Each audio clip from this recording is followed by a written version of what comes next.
Pessoal, a gente vai falar hoje é a última aula teórica desse curso aqui, certo? Então, na verdade, desde a semana passada, vocês já devem ter começado a fazer, ou pensar pelo menos, né? No projeto. Tem umas opções lá, né? Uma opção, duas. Bom, são outros 500. Mas a ideia é que, com o assunto de hoje, a gente vê, digamos assim, o mínimo necessário para vocês tocarem o projeto que a gente espera dessa disciplina. Vocês vão ter aí pouco mais de um mês para fechar ele, certo? Então, na verdade, até aqui, o que a gente viu? Uma série de conceitos básicos e não tão básicos assim, né? Para criar a interface, para criar a aplicação bancária, uma aplicação bancária de pequeno porte, vamos dizer assim. Então, a gente viu algumas classes básicas, né? São conta, poupança, conta especial, conta imposto. Usou esses conceitos aí, essas classes para motivar e para experimentar, né, executar, implementar os conceitos de herança, de redefinição de mérito, de classe abstrata. A gente viu como usar o conceito de interfaces para criar, então, uma interface para os repositórios e aí desacoplar da classe banco ou de uma classe cadastro, por exemplo. Desacoplar a ideia de regras de negócio da ideia de regras de como armazenar objetos. Então, eu criei uma interface com serviços básicos de armazenamento, recuperação, alteração de objetos, e a minha classe de negócio usa essa interface. Do outro lado, eu implemento essa interface dizendo como é que eu quero inserir, remover, procurar, atualizar aqueles objetos. Se no banco de dados, se no arquivo, se em memória, por enquanto, para testar. Não é isso? Faltou a gente fazer uma interface decente agora para o usuário. Então, até aqui, a gente, no máximo, conseguia fazer uns testezinhos, né? Com o main, ou mesmo fazer um menu modo texto. Você tinha que ficar usando só teclado e tudo em modo texto. Agora vamos fazer uma interface um pouco mais realista, uma interface gráfica. Então, uma aplicação como essa, fatalmente teria uma interface gráfica. É isso que a gente vai discutir na aula de hoje, tá? Então, por ser Java, tudo que a gente vai criar aqui, em termos de interface gráfica, e de tudo que a gente já fez até aqui, está automaticamente apto para ser executado na internet. Então, apesar de vocês até aqui não terem escrito nenhum código especial para rodar na internet, mas tudo que vocês têm programado hoje já pode ser executado via internet. Só precisa de uma coisa a mais, né? Ou seja, só precisa ter isso que a gente chama aqui um applet, né? Que é um programa Java que roda na internet. Agora, se esse applet usar tudo que você já fez, ok, ótimo. Tudo que você já fez também vai rodar na internet. Então, essa é a ideia geral. A ideia é que para eu criar um applet, eu vou criar uma classe que é a subclasse dessa classe aqui que já está pré-definida em Java no pacote java.applet, que é a classe applet, certo? Tranquilo? Interrompam se vocês não entenderem alguma coisa. Não deixem eu ir adiante, por favor. Muito bem. Qual é a ideia geral aqui? Ora, a ideia é, a gente tem um servidor web aqui, então aqui no SIM, por exemplo, e aí vocês, lá com um browser desse aí, um navegador qualquer, Chrome, Internet Explorer, em qualquer sistema operacional, independente do sistema operacional, vão através do endereço aqui, ó, acessar a página, uma página lá no servidor, aqui no servidor do Centro de Informática, certo? Nessa página HTML, eu vou mostrar rapidinho como, vai estar lá dizendo o seguinte, ó, eu quero executar uma classe tal, que provavelmente é um applet. Então você vai carregar esse applet aqui para o cliente, para o navegador, e executar esse applet numa máquina virtual que os navegadores têm. Então, se você tem um navegador, um browser, que não tem uma máquina virtual, você não vai conseguir executar um programa Java, é claro. Certo? Todo mundo sabe o que é uma máquina virtual, não sabe? Tranquilo? Então, um programinha que vai ser responsável por interpretar, traduzir o bytecode, o código do ponto .class, para código daquele sistema operacional que a gente está executando. Então, se eu estou executando no Mac, o Chrome lá no Mac, ou o Safari, ou o Firefox, sei lá, vai ter uma máquina virtual que vai traduzir cada comando do ponto .class, cada comando do bytecode, num comando do sistema operacional Mac.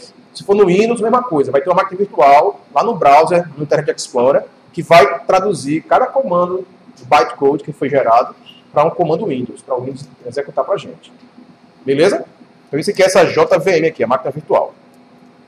Essa arquitetura aqui que eu estou mostrando, na verdade, a gente tem mais uma alternativa aqui, que é, no servidor web, eu posso ter também uma máquina virtual que vai executar parte da minha aplicação. É uma alternativa que a gente tem aqui. Então eu posso ter uma máquina virtual aqui que tem uma classe chamada servidor, por exemplo, e esse meu apt vai ficar se comunicando com essa classe Java. Então essa comunicação é feita também usando uma API de Java de programação distribuída, por exemplo, RMI. E aí esse assunto para outra disciplina, não é para essa. Só para a gente saber que isso também é possível sem um grande esforço adicional em relação ao que a gente fez hoje. O que a gente fez hoje, a gente teria isso aqui, ó. Não teria esse negócio, certo? Não teria esse cara aqui. Teria só o apt que roda do lado do cliente. Tudo que a gente implementou hoje rodaria do lado do cliente também. Então não só a classe apt, mas a classe banco, a classe repositório, conta, poupança. Eu ia precisar carregar para o lado do cliente. É só colocar tudo na mesma pasta lá no meu web browser, no meu servidor web. Automaticamente isso vai ser carregado. E aí isso vai executar normalmente, como se estivesse executando aí na sua máquina, né? Sem nenhum problema. Pergunta. Sérgio. Última aula, aula número 16, não acostumou ainda. Isso aí. É a máquina virtual que faz o benchmark. Isso. Não, é uma máquina virtual padrão. Então, para ser uma máquina virtual, tem que satisfazer alguma especificação lá que quem criou a linguagem Java definiu. Se é uma máquina virtual Java, qualquer máquina virtual Java vai conseguir executar o mesmo bytecode. Essa é a ideia. Essa é a intenção, aliás. Senão, não tem como garantir que um bytecode vai executar da mesma forma em diferentes sistemas operacionais. Essa é a ideia aí de ter uma especificação, uma definição do que é uma máquina virtual, que garante que qualquer implementação que seja feita, e existem diferentes implementações sim. Então, a Microsoft, por exemplo, pode ter uma máquina virtual Java implementada que é mais eficiente para o Windows, por exemplo.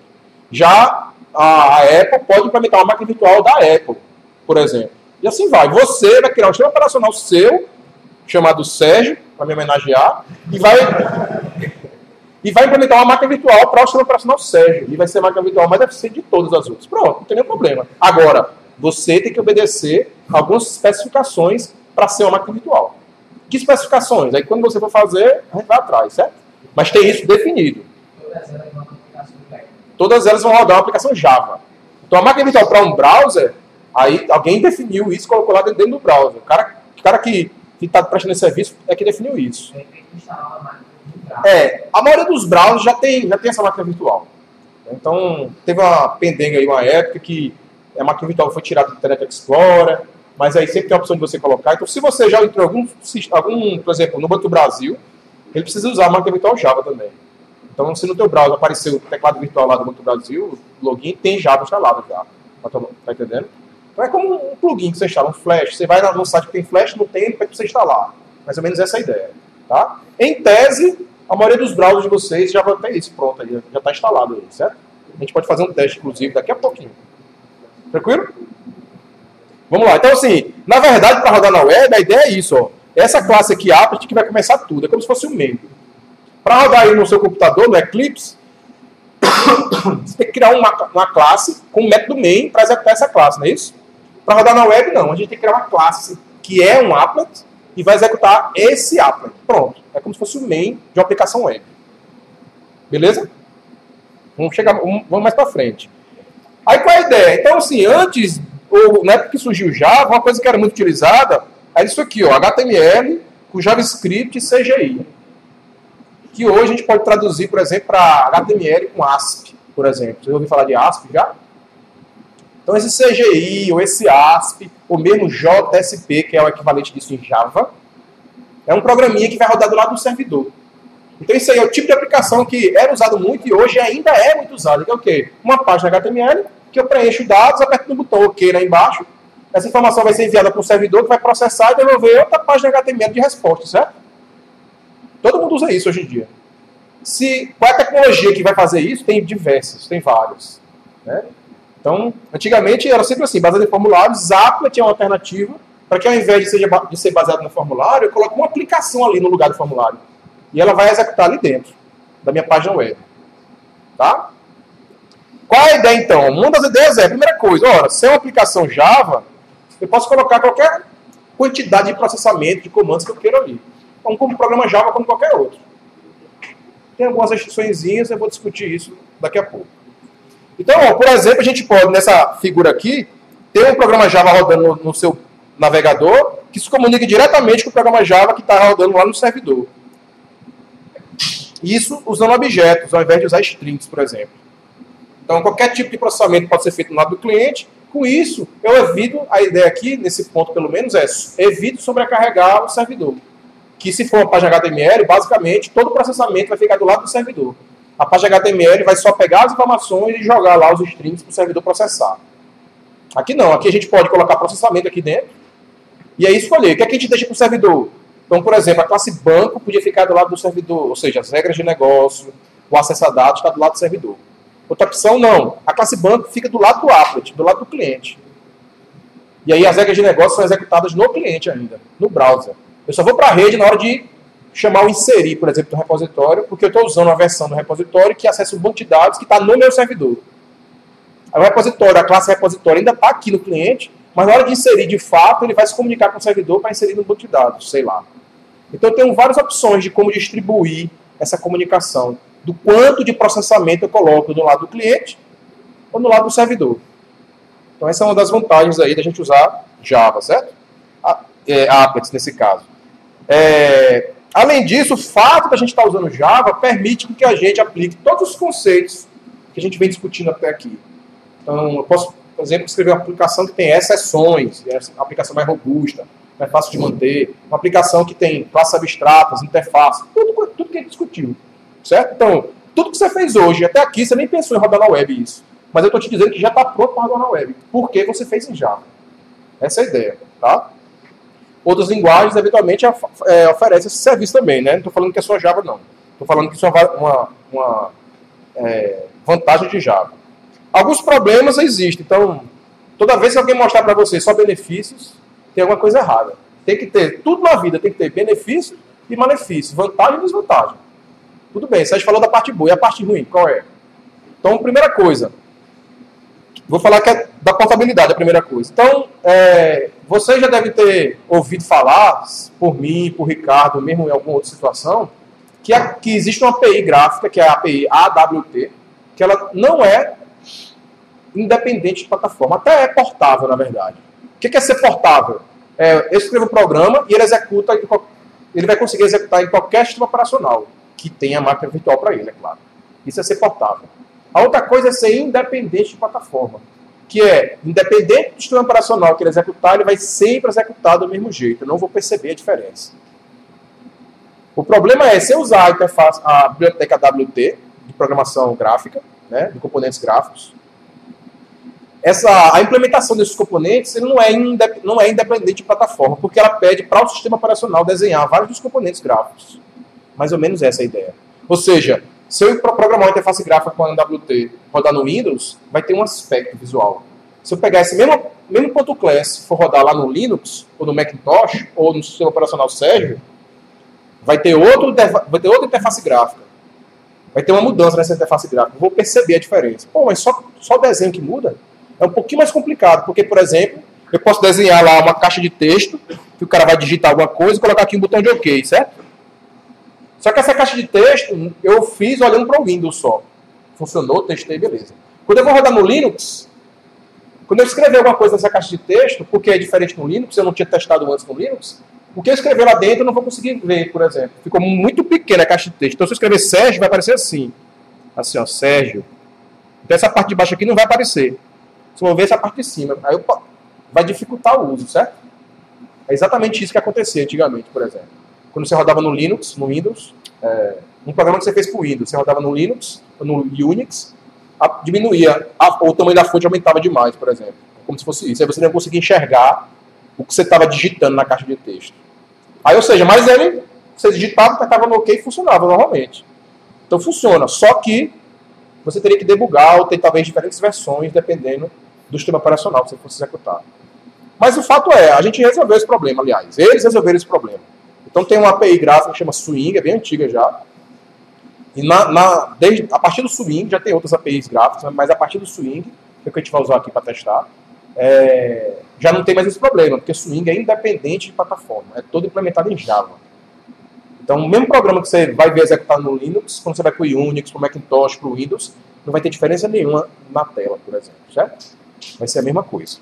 Então, em tese, esse problema foi resolvido. A outra coisa é em relação à eficiência. Então, uma coisa, eu carregar num browser, num navegador, e baixar pela internet no servidor, uma página HTML que tem 10, 50, 100k bytes, certo? Outra coisa é baixar um apt que tem 1 mega, por exemplo. Ou 500 KB. Ou 2 mega, talvez. Então, tudo bem. Hoje em dia a gente tem a internet cada vez mais rápida, né? Mas ainda assim, você vai notar a diferença nesse tempo de baixar. Toda vez que você for executar o apt, tem que baixar ele. Toda vez. E aí depende que se esse apt tiver muita coisa junto dele, não for só o apt, vai ser mais coisa que eu tenho que baixar. Por isso que ele pode crescer, ser 2 mega, sei lá. Alguma coisa assim. Então tem esse problema aí. Agora a eficiência de execução em si, não é lá tão, você não vai perceber grande diferença não, dado que as máquinas hoje em dia estão, né, tem muita memória, muito processador, então isso não vai ser uma coisa que vai chamar a tua atenção, provavelmente. Então a eficiência é mais nesse sentido. Então por isso, ainda hoje, essas soluções aqui com HTML são muito utilizadas, que são bem mais leves, bem mais rápidas de executar. E tem uma solução equivalente disso para Java também. Então a diferença é que ao invés de programar um applet, a gente teria que usar JSP, que é algo parecido com isso aqui, CGI ou ASP. Então tem várias tecnologias que usam essa arquitetura, aí, vamos dizer assim, essa solução de ter formulários HTML. Java também tem a dela. Então você não precisaria refazer nada que você fez hoje. Esse JSP seria programado ao invés do que a gente vai fazer aqui, que é um applet, por exemplo. Certo? Isso é isso. É esse passo que a gente ia mudar. Porque desde o início desse curso, quando a gente está vendo os tipos de classe, a gente vem separando, vem tirando de dentro da classe, ou a gente não vem colocando dentro da classe o quê? Código de interação com o usuário. System.out.println também não vai ser visto na interface com HTML não, certo? Então a gente desde o começo tomou essa decisão de não poluir as classes de negócio ou as classes de acesso a dados, como repositório, com interação com o usuário, nem lendo, nem escrevendo nada para o usuário. Deixa que uma outra classe que só vai ser responsável por isso, vai fazer esse papel. É agora. Ou vai ser um applet, ou vai ser um JSP com HTML e JavaScript. Sem problema. Beleza? Tranquilo, gente? Então vamos ver aqui o passo mais simples, vamos dizer assim, que é criar uma aplicação gráfica usando aí o Eclipse. Pode usar também outras ferramentas, não tem nenhum problema. Não é agora, não ligue os monitores ainda. A gente vai chegar lá. Primeiro eu vou mostrar a ideia qual é. Então, para colocar um applet na página HTML, é como você colocar uma imagem. Não sei se vocês já programaram HTML aí. Hoje em dia ninguém mais faz isso, né? Ninguém olha mais para o código-fonte, não. Mas vamos lá. Então vai ter uma tagzinha aqui, applet. Aí você vai dizer o servidor onde está o applet, o caminho todinho, né? Até onde está a classe. O nome da classe, o nome do arquivo que é o applet, que o browser, que o navegador vai ter que baixar para executar na máquina virtual dele. E aí, parâmetros como largura e altura, né? 10 por 90 esse applet aí. Aí você coloca isso na sua página HTML. Mesmo jeito que a gente bota um vídeo, uma imagem, qualquer outra coisa, uma tabela, uma página HTML. Pergunta.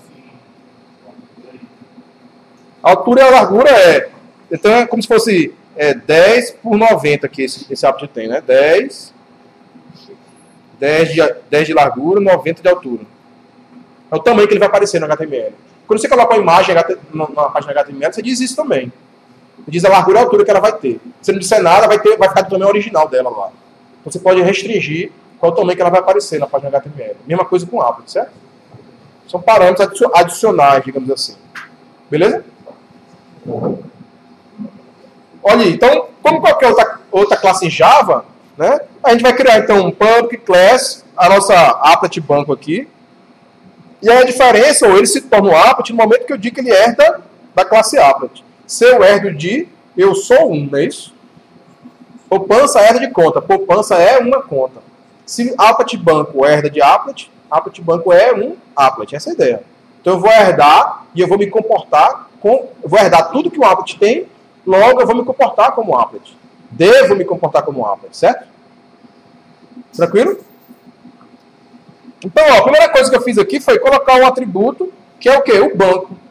A gente está chamando ele de fachada. Fachada é uma classe que tem todos os serviços do seu sistema. Vamos pensar assim, por enquanto. É um padrão de projetos, isso daí. Vocês vão ver com mais calma em outras disciplinas, fatalmente. Então, é através desse atributo aqui, fachada, que eu vou solicitar tudo que o banco vai fazer. Essa é a ideia de ser uma fachada. Então, se eu quiser cadastrar um cliente, na classe banco tem que ter um serviço para cadastrar cliente. Se eu quiser fazer um pagamento, se eu quiser cadastrar uma conta, fazer um débito, um crédito, uma transferência, todos esses serviços vão estar lá na classe banco, certo? Essa é a ideia aqui. Alguma pergunta por enquanto? Diga. Quando você coloca o endereço você coloca a sua classe mas você não interage com outras classes. Como é que... Então a pergunta foi, aqui a gente está dizendo só que é o apt banco, né? A ideia é que se essa classe aí usar outros, automaticamente elas vão ser trazidas. Uma outra opção é colocar aqui o caminho de um arquivo que você pode exportar pelo Eclipse, um arquivo .jar, que é um arquivo zip, na verdade, com os .class tudo lá dentro, organizado já em pacotes. E aí você traz de uma vez só esse arquivo .jar e ele executa lá a classe applet. Você coloca um arquivozinho lá dentro, dizendo qual é o apt e tal, certo? E você pode fazer isso. Algo similar pode ser feito para um desktop também. Esse arquivo jar, quando você exporta lá no Eclipse, e outras IDE fazem o mesmo, você pode exportar o seu projeto para um jar, e você vai indicar quem é a classe que tem o método main, que é a classe que vai ser executada. É como se fosse, entre aspas, um arquivo executável. Você clica 2 vezes nele, se tiver uma máquina virtual no Windows ou no Mac, se estiver usando, ele vai executar a classe que foi indicada nesse arquivozinho, nesse manifesto, dizendo quem é a classe que vai ser executada. Algo similar pode ser feito aqui, no HTML, certo? Mas assim já resolve o nosso problema. Ele vai baixando automaticamente as classes lá a partir dessa pasta aqui. É como se fosse a raiz do nosso projeto. O class path do projeto, certo? Vamos lá, então, aqui ó, tem a ligação com o banco, ou seja, essa é a interface gráfica que vai acessar os serviços de banco. Então, uma forma de acessar o serviço qual é? Ela tem um atributo do banco e vai chamar métodos do banco, não é isso? Faz sentido para todo mundo isso aí ou não? Certo, gente? Balança a cabeça dizendo sim ou não aí, então. Certo, beleza. E aí, ó, a gente está colocando agora aqui outros atributos que vão representar os componentes gráficos. Eles vão ser atributos também da minha classe. A ideia é que a gente não vai precisar programar isso daí. Então a gente não vai precisar escrever nada do que está aqui, certo? A gente vai usar uma ferramenta visual, vai só arrastar os componentes e ela que vai criar esse código para a gente. Eu estou mostrando mais ou menos o que é que vocês vão ver lá dentro.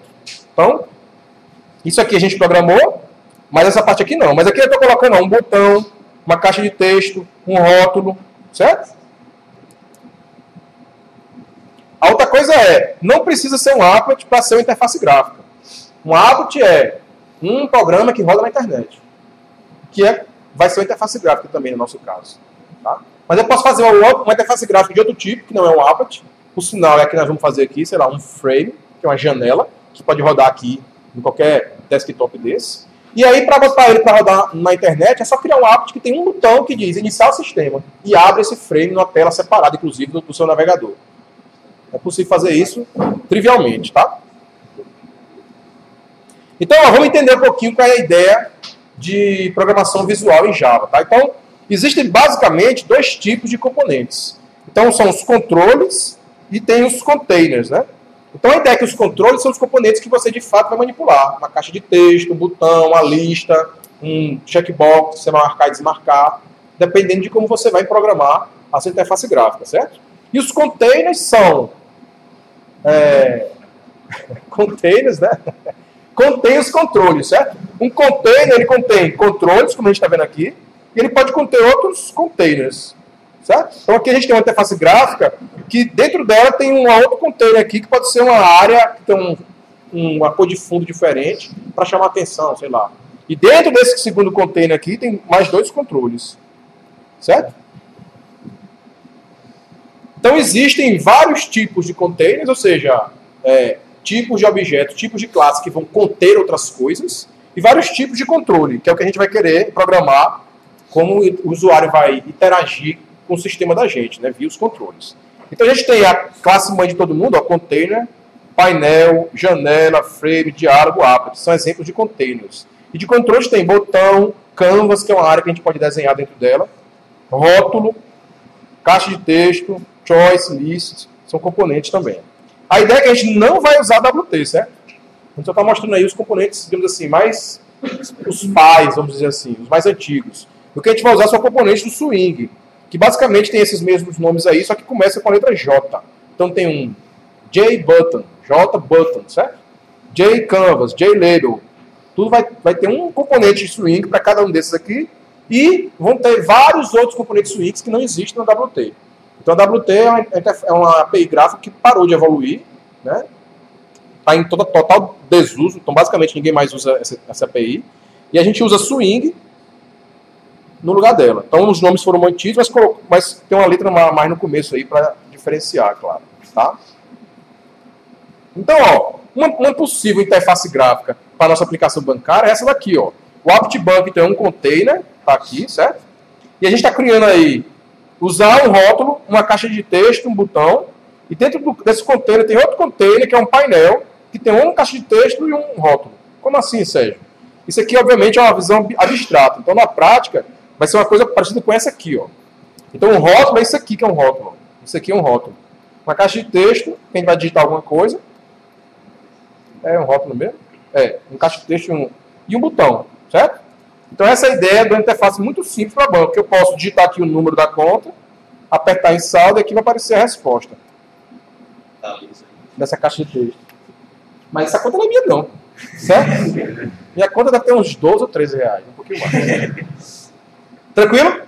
Então vamos tentar criar uma interface gráfica o mais simples possível, mas que vai conseguir acessar os serviços do banco. Tá? Como é que... Sim, aí, beleza. Então a gente entendeu que vai desenhar essa interface, a gente vai ver que é trivial desenhar essa interface, usando as ferramentas que tem disponíveis. O problema é, como é que eu vou fazer para, quando eu clicar nesse botão, eu pegar a informação que está nessa caixa de texto, ir lá na classe banco, no objeto banco, consultar o saldo dessa conta, e se ela existir, pegar o resultado do saldo e colocar nessa caixa de texto. Se ela não existir, vai dar uma exceção e dar uma mensagem para o usuário, ó, não existe essa conta. Como é que eu vou fazer isso? Vocês perceberam que é isso que a gente quer fazer ou não? Entenderam aí a ideia? Aperta no botão, pega a informação dessa caixa, vai no banco e pergunta qual é o saldo dessa conta, da conta número 8. E o banco vai te dar duas possíveis respostas. Ou ele te dá o saldo, e aí você coloca ele aqui, ou ele vai gerar uma exceção, dizendo conta não existente, conta não encontrada. Lembra da aula de exceções? E aí você vai ter que dar uma mensagem para o usuário, ó, essa conta não está no banco. Tente novamente, confira o número, sei lá, alguma coisa assim. Beleza? Vamos para frente. Então a primeira coisa é a gente discutir como é que esses controles e esses componentes aí vão se comunicar. Né? Então em Java, a comunicação se dá através aí, ó, desse comunicação por eventos, desse paradigma, vamos chamar assim, de comunicação, desse estilo, na verdade, de comunicação. Então a ideia de ter um editor e um assinante, ou publisher e subscriber. Então, uma analogia que a gente pode fazer é com, por exemplo, uma editora e um assinante de jornal. Então você liga lá para, sei lá, o Jornal do Comércio, diz, ó, quero assinar o Jornal do Comércio, dá teus dados, se inscreve como assinante. E paga, né, provavelmente, certo? Não vai ser de graça. E todo dia, ou dependendo da sua assinatura qual foi, ele vai, sempre que sair uma edição que corresponde à sua assinatura, enviar para sua casa ou para o endereço que você definiu, não é isso? Ele diz o seguinte, ó, quero assinar a Veja. Toda semana vai chegar uma Veja lá na sua casa. Alguém vai lá e entrega a Veja para você. Então a mesma ideia é que a gente vai fazer para programar a comunicação entre esses componentes gráficos. Né? O applet vai ser o assinante. Ele vai dizer o seguinte, ó, eu quero ser avisado toda vez que alguém clicar no botão saldo. E o botão saldo é a editora, é o publisher. É quem vai dizer para quem pediu para ser assinante que eu fui clicado. Entenderam a ideia geral qual é? De novo, eu sou um componente gráfico, um botão, por exemplo, e quem quiser saber quando eu for clicado, eu tenho que assinar esse serviço de mim. Então vamos dizer que outros 10 componentes queiram. 10 caras vão pedir, ó, quero ser avisado. Como assim vão pedir? Como é que vocês acham que um objeto Java se comunica com o outro? Como é mesmo? Hein, gente?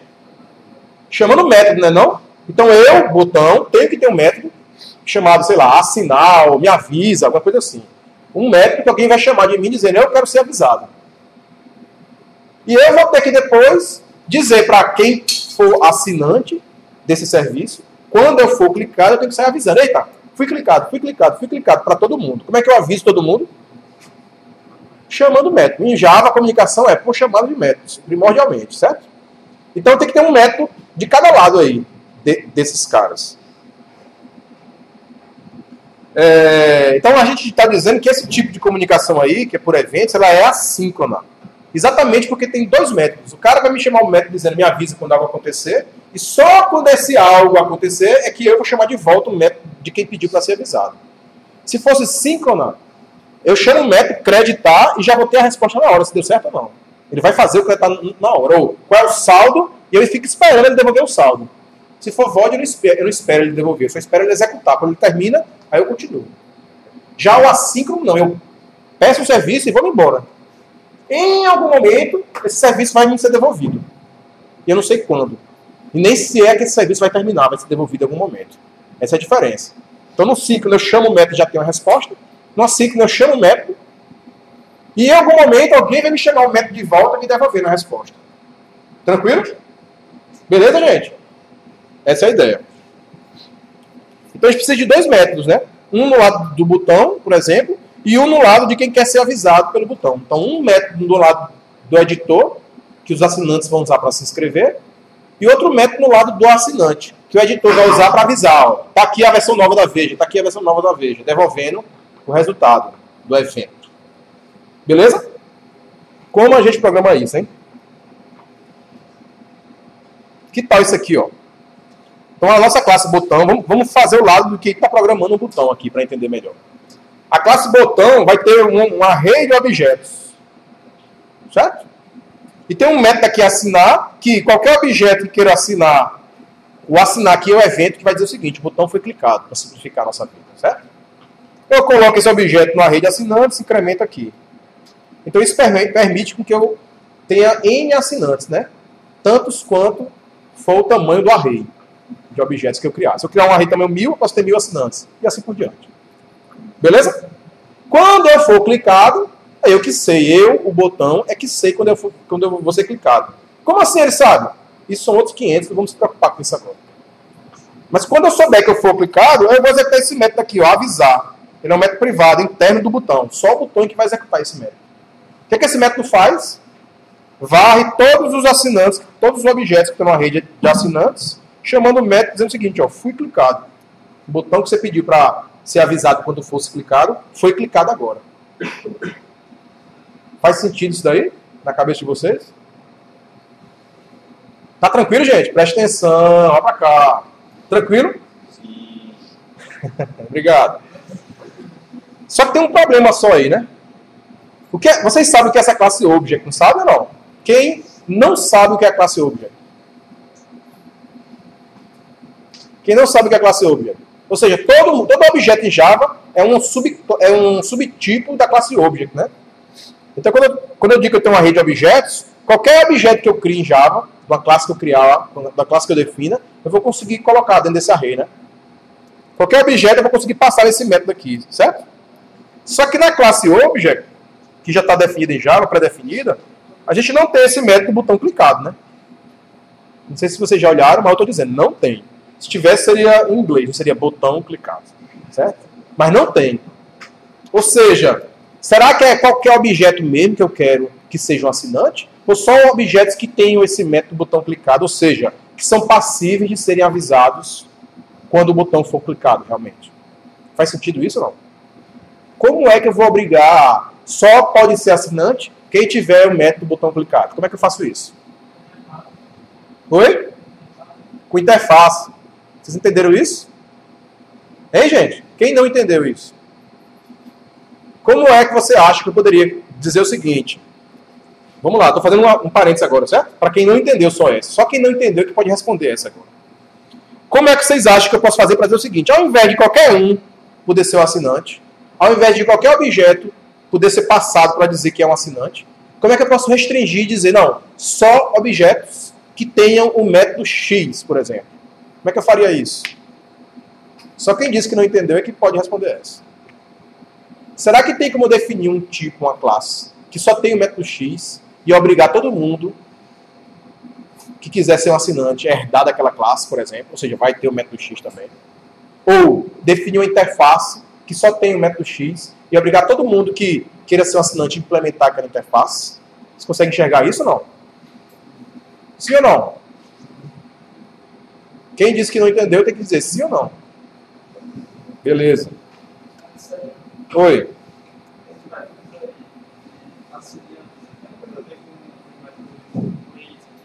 Não, tem não. Não tem nada a ver com wait notify, isso é outra coisa, tá?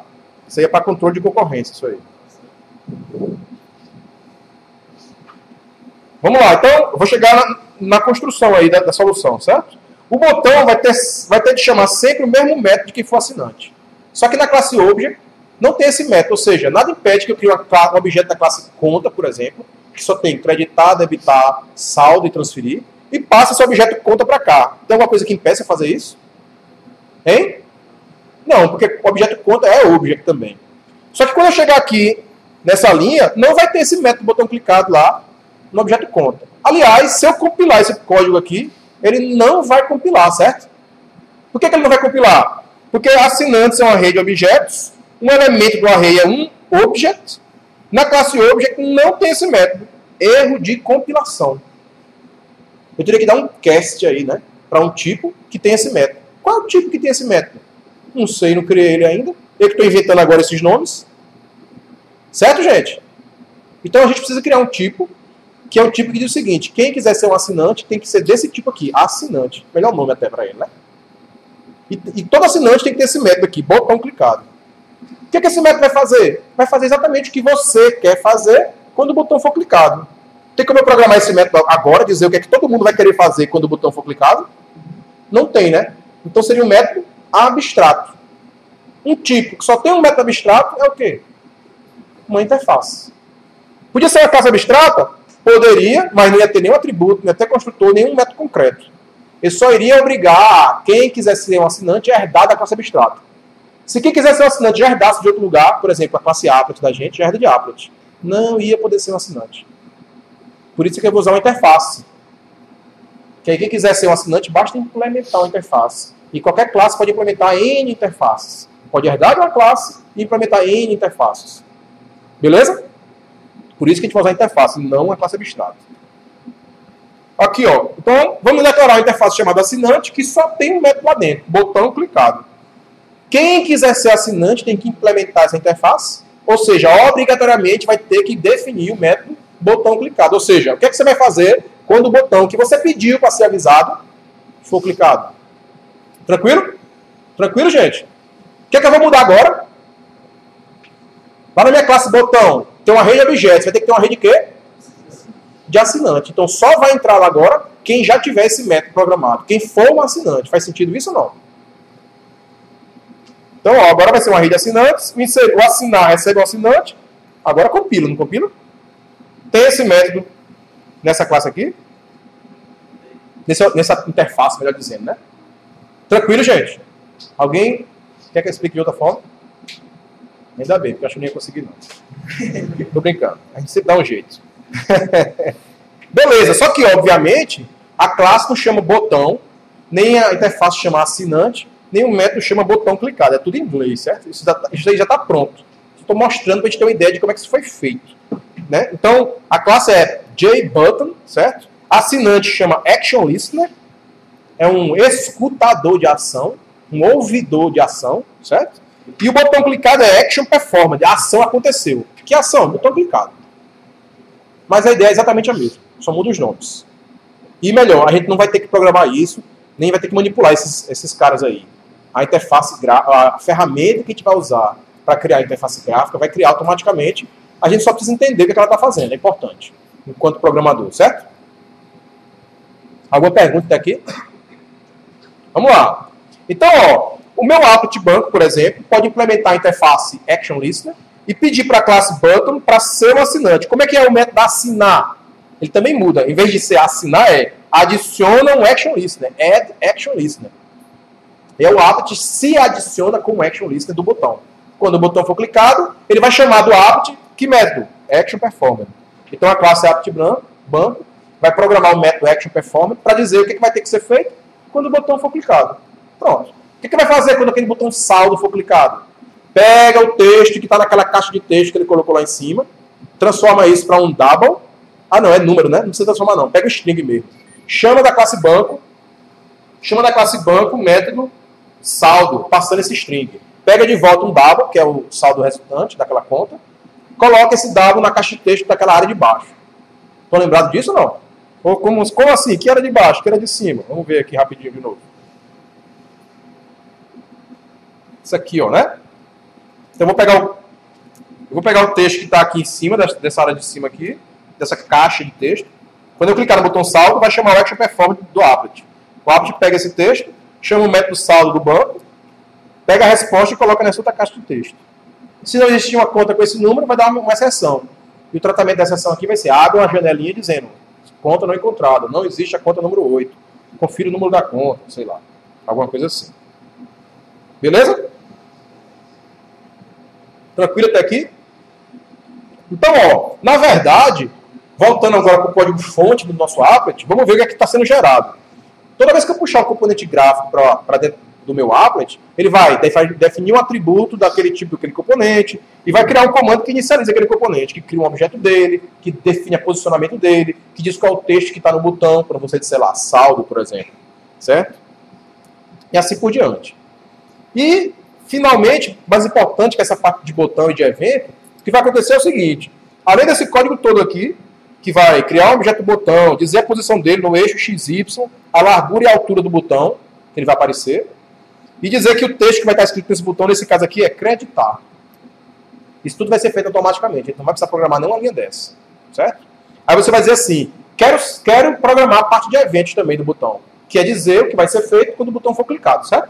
É basicamente o que a gente vai querer fazer com o botão. Não é isso? Tranquilo? Como é que a gente faz isso? Quando a gente fizer isso, na verdade, aí o Eclipse, ou o plugin do Eclipse, vai gerar essa linha aqui a mais.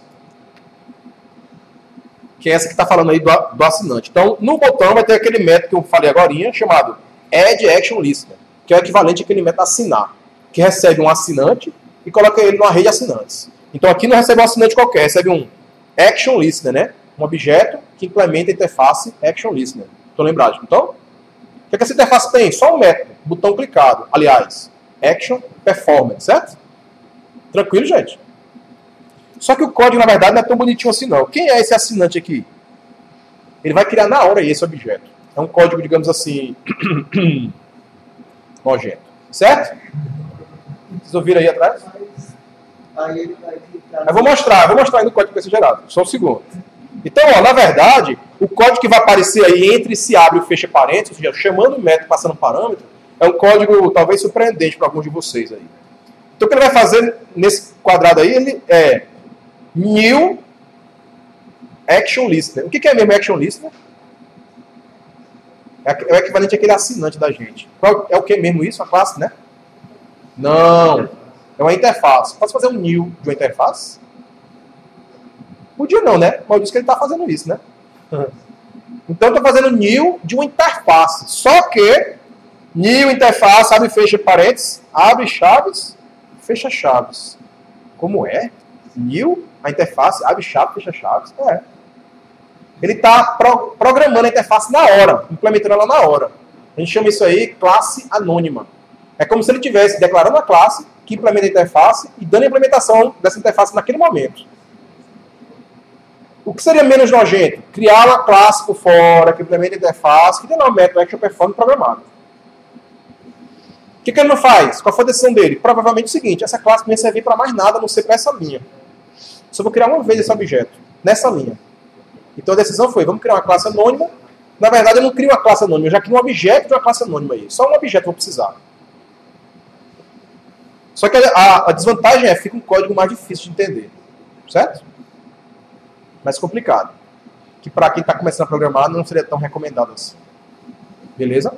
Então, ó, eu vou passar aqui na chamada, como assinante, um objeto que eu estou criando na hora, e na mesma hora eu estou implementando, dizendo como é que ele vai funcionar. Então, ele é um objeto para implementar essa interface. Quem implementa a interface, obrigatoriamente tem que implementar os métodos, né? Presta atenção. Qual é o método dessa interface que eu tenho que implementar? Action Performance, ou aquele botão clicado. Então aqui, eu vou programar esse método na hora aí, entre esse abre e fecha parênteses aqui, certo? Olha lá como é que fica. Public void action performance. Aí tem que passar um objeto aí, action event. E isso tudo vai ser gerado automaticamente. A única coisa que não vai ser feita automaticamente é isso que está em vermelho, que é exatamente, ele vai colocar aqui um cursor para você dizer o seguinte, beleza, criei tudo que você precisava para programar um código que vai ser executado quando o botão for clicado. Agora vai lá e faça esse código agora. Ou seja, o que você vai colocar aí nessa linha que eu marquei aqui é exatamente o que você quer que seja feito quando aquele botão for clicado. Só a partir daqui que você vai começar a programar mesmo para valer. Aí a minha recomendação é, para não ficar fazendo isso, dentro de um método, dentro da interface, dentro da chamada de outro método, que é nessa confusão toda aí, para evitar isso, A gente vai chamar um método que a gente vai criar lá embaixo, no final do applet, um método novo, creditar. Então, o que é que eu vou fazer quando o botão creditar for clicado? Eu vou chamar um método creditar que vai estar aqui no applet. Private, void, creditar. Eu vou programar ele lá embaixo. Fora dessa confusão toda aí. Beleza? Para simplificar a vida da gente. Aí como é que esse método é? Tá aqui ele agora. Então o método creditar, primeiro, ele é privado, que ele é interno do applet, e é um método que eu vou chamar quando o botão quando o botão creditar for clicado. Certo? Porque ele é interno do applet. Só o applet vai executar ele. Por que seria public? Para quem chamar esse creditar? Ninguém. Tranquilo? Esse creditar é qualquer nome. Se esse cara aqui for o nome dele for X, esse método aqui, o nome dele é X. É esse mesmo método, certo? O melhor nome dele é creditar, não é isso? Não é um método que vai ser executado quando o botão creditar for clicado. Beleza? É um método de interface gráfica esse daqui. É um método interno. A outra opção é colocar esse código todo dentro dessa nojeira aqui. Certo? É isso que a gente não quer. Na verdade, isso complica um pouco mais a programação também, porque o contexto aí é outro. Então, diz ponto alguma coisa não vai funcionar aí. Porque aí é outro objeto, não é o applet. Opa, certo? Então, a gente quer evitar essa confusão também. Vai simplificar. Acredite. A gente vai já ver na prática como é que isso vai funcionar, tá? Então, ó. O que o creditar faz? Linha 1. Então, quando eu coloquei a caixa de texto, vocês vão ver lá, eu disse que o nome dela era TF número. Então, eu vou lá nessa caixa de texto e vou pedir o texto que está nela. É um string que vem para cá. Na outra caixa de texto, TF valor, eu peguei o texto e guardei nesse string V. Então, esse meu applet tem duas caixas de texto, na verdade, o número e o valor. Com essas informações é que eu vou creditar na conta, certo? O passo seguinte que eu vou fazer aqui, ó, é transformar esse V, que é um string, para o double valor. Então, tem na classe double, tem um método estático chamado parseDouble. Tem outras formas de fazer isso. No slide, vocês têm aí, está feito de outra forma. Então, assim vocês veem já os dois lados. Mas é uma linha só que também faz, certo? Que transforma, então, esse string em double. Ah, e se esse string ele não conseguir converter? Como assim? Se tiver uma vírgula, por exemplo, ele não vai converter. 9,8 não converte, tem que ser 9,8. Se tiver escrito Sérgio, não vai converter para double também, certo? Então vai gerar uma exceção, essa aqui, ó. Number Format Exception. Por isso que tem um catch para ela aqui. Tranquilo por enquanto? Então beleza, transformei para dar. Atenção, isso aqui está tudo dentro do try, né? Perceberam isso? Todo mundo sabe que é um try, não sabe? Aí? Ótimo. Isso aqui está dentro de um try, ou seja, se essa linha falhar, eu não executo nenhuma linha seguinte e vou pegar a exceção que gerou na falha e vou procurar um catch que tem essa exceção, certo? Nesse caso seria essa. Number Format Exception. Ok? Vamos dizer que não falhou? Deu certo? Beleza. Passo seguinte, eu vou mandar acreditar no banco, número, na conta que tem esse número, o valor que o cara digitou lá. Se não der nenhuma exceção, é porque deu certo o crédito. Aí eu vou e uso essa classe aqui, JOptionPane, para mostrar a mensagem de sucesso. Vai abrir uma janelinha, um diálogo, dizendo crédito executado com sucesso. Se qualquer erro acontecer, nos catches, eu vou usar a mesma funcionalidade aqui para abrir uma janelinha dando uma mensagem de erro. Conta não existe, conversão inválida, o valor que você digitou não foi possível converter para real. Digite real com ponto. Onde o ponto é o decimal, separa o decimal, por exemplo, certo? Orientando aí o usuário a não cometer erros, sei lá, alguma coisa assim. Então não é nada do outro mundo. Você vai ter que programar, na verdade, esse método aqui só. Todo o resto que eu mostrei vai ser gerado automaticamente.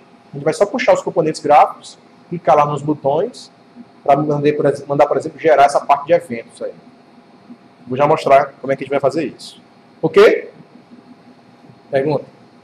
Se eu tivesse no menu de formato, a mesma função desse botão. Isso. Aí, É a mesma ideia, não muda nada. Mas se ele está privado, você tem que implementar a mesma Não. Privado é dentro da classe applet. Se você tiver um menuzinho de pop-up, na classe... Primeiro que, na verdade, o applet não pode ter um menu. Teria que ser a classe frame. Mas vamos dizer, a gente está na classe frame. Vai dar no mesmo aqui. Então, eu estou na classe frame que tem um botão lá, creditar, e que tem uma opção no menu que diz creditar também. Com o mesmo formulário, não é isso? Então, tanto a opção do menu quanto o botão, eu vou chamar o mesmo creditar que está na mesma classe frame. Não vai ter nenhum problema.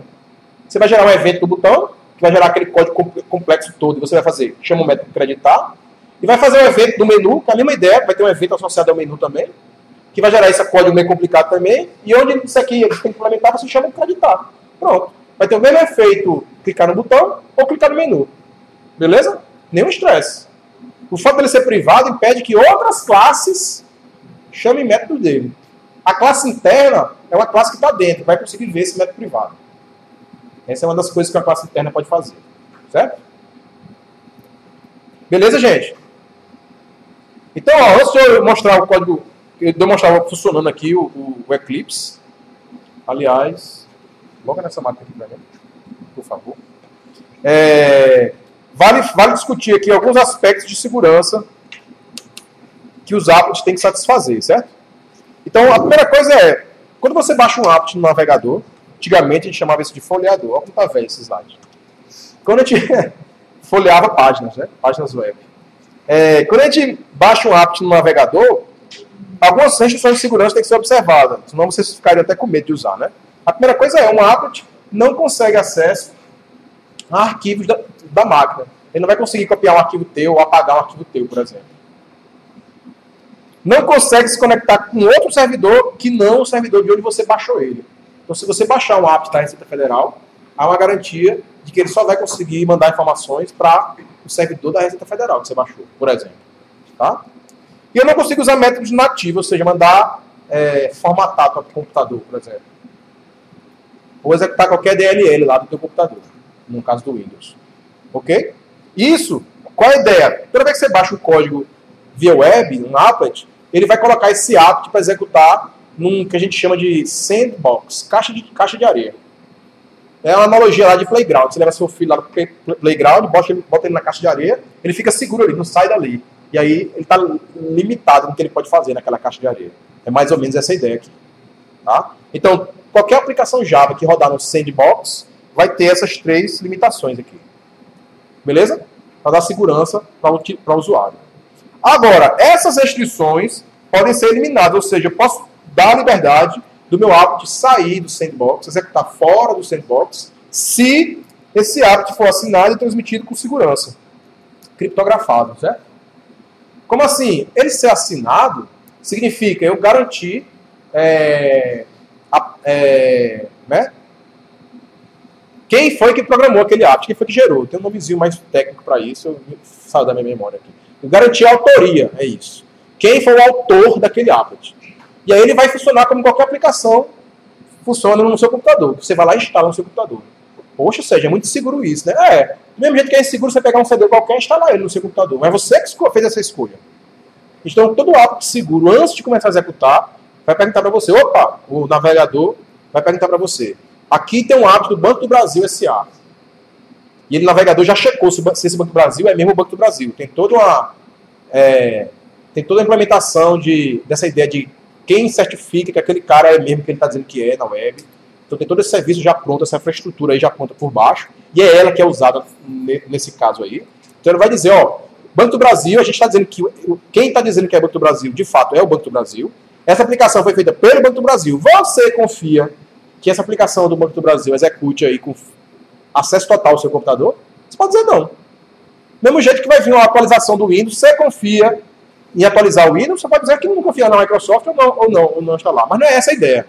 A ideia é que você confie sabendo quem é o autor, porque se você tiver qualquer problema, você sabe quem vai ser responsável por aquele problema. Então, se algum dia uma atualização da Microsoft roubar um dado seu, você vai processar quem? A Microsoft. Eu estou falando da Microsoft como exemplo. É qualquer coisa, certo? A Sun, a Adobe, e assim, e por aí vai. A Apple. Então, a autoria vai simplesmente garantir para você que você sabe quem é o dono daquele cara ali. E aí, você vai ter a mesma liberdade que você tem de pegar um CD ou de baixar um arquivo executável ou não e rodar na sua máquina. Você que vai tomar a decisão. Essa é a ideia, certo? Como garantir essa autoria? São todos outros 500 aí que envolvem outras disciplinas, outros conceitos que não vale a pena a gente discutir agora. Né? Mas a analogia é feita de cartório. Você vai ter uma assinatura e o cartório vai lá e vai dizer se é autêntica ou não aquela assinatura, se é sua ou se não é. Então por isso que a gente fala que o app vai ser assinado. E aí o browser tem alguma lista de cartórios que ele já checa se está ok ou não a assinatura na hora, online, certo? Por exemplo. Vamos dizer que é mais ou menos assim. Pode ter alguma diferençazinha, mas a ideia é mais ou menos essa, certo? É isso que eu quis dizer. Alguma pergunta, gente? Bom, então é o seguinte. Nesse endereço aqui, tem um roteiro. Entre aí nesse endereço. Vocês podem, devem, aliás, executar, certo? É nesse endereço também que já tem um vídeo, por exemplo, mostrando como é que eu uso o plugin Windows Builder, que é o mais recente do Eclipse, que já está disponível nas versões mais recentes do Eclipse. Quando você baixar a versão do Eclipse para desenvolvedor Java, já vai estar lá, certo? E aí você tem um vídeo lá que mostra como é que você usa. Beleza? Vamos à obra aí.